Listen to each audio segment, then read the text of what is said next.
to do quite a different video from what we're always doing, just to do videos about people that are not politicians. We're doing videos about two journalists, Larry Madowo of Kenya, who works for CNN, and Sophie Mokoena, who works for SABC.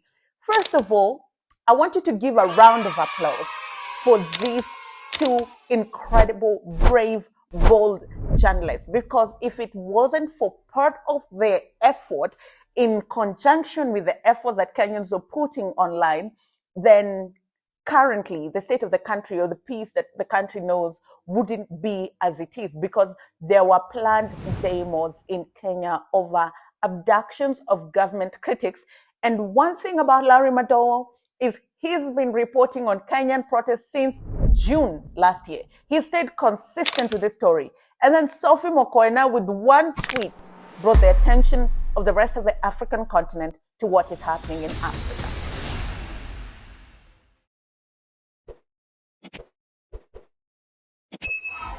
Hello there, how are you doing? Welcome to another episode of our conversations. My name is Ondiro Oganga. I'm a business journalist by profession and a digital content creator. I love coming on here, having conversations with you guys about Black people, Africans, our empowerment, and how we can rise up and take our rightful place at the global stage. You can connect with me on social media at Ondiro Oganga. And if you're new to the channel and you'd like to be having conversations with me every single day, scroll down below, subscribe to the channel. And if you're a returning subscriber, welcome back. Today, I want to give flowers to those who deserve it. And I want to give it to two journalists. I want to give it to Larry Madowo of CNN, and I want to give it to Sophie Mokoena. Larry is an African, or rather an international correspondent, and also a news anchor with CNN. And Sophie Mokoena is an international news editor at SABC, which is a state broadcaster agency in South Africa. Now, I want to give you a little bit of background and context before I come to how important these two people have been. During the new financial year, so to say, Kenya introduced a new raft of measures, and these measures were really, people felt like they were punitive. So there's going to be taxes on things like bread, taxes on things like sanitary towels, environmental taxes that were going to hike the prices of basic goods and services. There was going to be more taxes on fuel, taxes on cars, luxury taxes, introduction of digital taxes. And Kenyans were just feeling like the previous year, the government had introduced housing levy, and they hadn't even explained properly to Kenyans what this tax was, how it was going to benefit them, because Kenya is this place where people like dialogue, people like conversation, and if you're going to take somebody's money, they need to know where the money is going, because people feel like, why am I paying so much taxes? Nearly 40% of my salary is going into taxes. Yet the government is not creating a system that works. Education is not working in my favor. Healthcare is not working. Transport is not working. So I still have, of the 60% left, I have to create a parallel ecosystem, which is way too expensive. So why am I paying you all this money? And that was the bone of contention. People began going to the streets saying the government is taxing us a lot of money. A lot of it is going into wastage. We had seen a lot of unnecessary expenditure from the government, buying of curtains, buying of luxury cars. Yet when this administration was sworn into power, one of the things that they kept saying is they found dilapidated coffers. And so people went to the streets, they were protesting the introduction of new taxes. And what happened is that this protest turned deadly. And one of the journalists that was there to document this whole process was Larry Madowo. If you watch Larry's social media or you watch him on CNN, you'll see that since June of 2024, he's been covering these stories back to back to back, big or small. Larry has been there. It didn't matter, because sometimes, when you're working for an international news agency, they weigh how worthy is this story.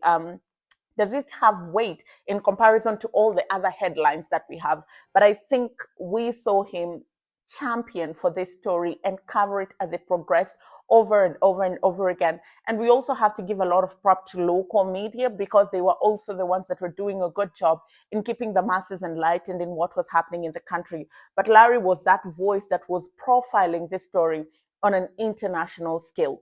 And then it progressed. Even when the protests calmed down after the president recalled the finance bill, because of the pressure that Kenyans were putting through protests and how deadly they had become, Kenyans were still not satisfied with the current administration, and they took their dissatisfaction to social media. They were questioning a lot of things. They were questioning policies.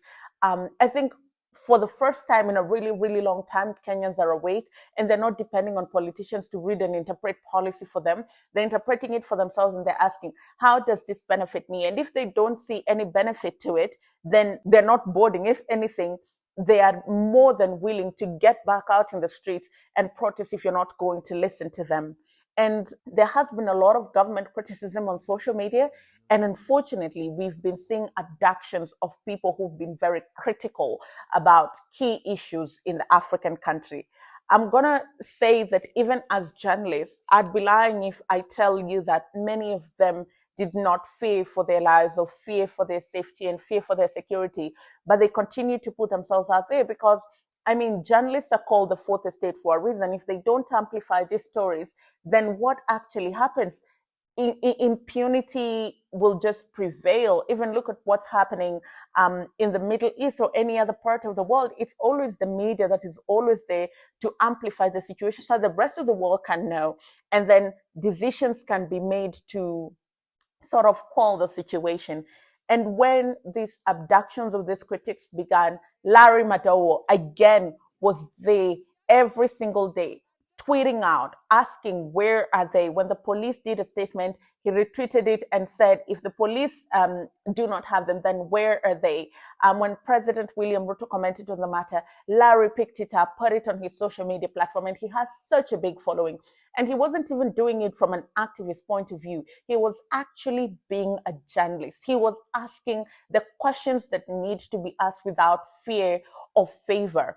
And for that reason, and just the pressure that he kept applying, the story became a national issue, and not just a national, an international issue. Also, a lot of credit to Kenyans online because they were tweeting a lot about this issue.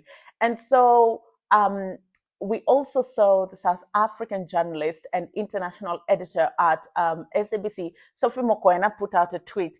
And this is actually what she said. She said, my question to Raila Odinga, you're campaigning for the position of AU Commission Chair. Why must Africa consider you when your country can't provide answers on the abduction cases in Kenya? You can't lead the continent when you're failing to lead your own country.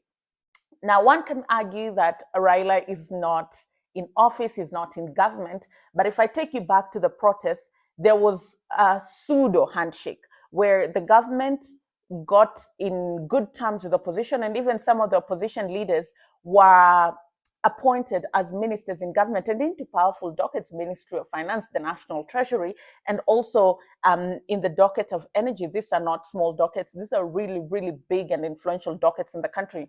So President William Ruto and Raila Odinga have some form of working relationship, and it looks like President Ruto seeks the counsel of Raila or listens to him or values his advice or is a partner in government, because after the protests, they came together and they shared some posts in government. At least that is the perception that they tried to create amongst the public. So Sophie Mokoena was very right in questioning Raila Odinga because now he's vying to be the AU chair.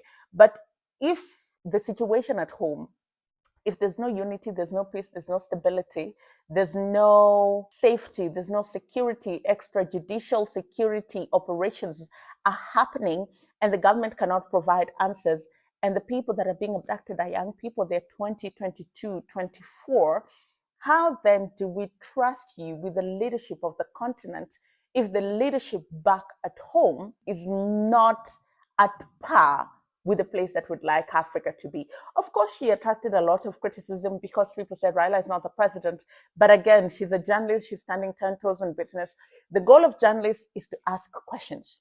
The role of journalists is to ask questions. Whether the questions make you happy, whether they make you sad, whether they make you uncomfortable, the sole role of journalists is to ask questions. Questions that lead to accountability, questions that lead to the truth. And that's exactly what we've seen Larry Madowo and Sophie Mokoena do. And so this is just a video to appreciate those two people, particularly Larry Madowo and Kenyans on Twitter, because they're just showing us that the power of media when it's used correctly. Thank you so much for watching this video. I will see you again next time.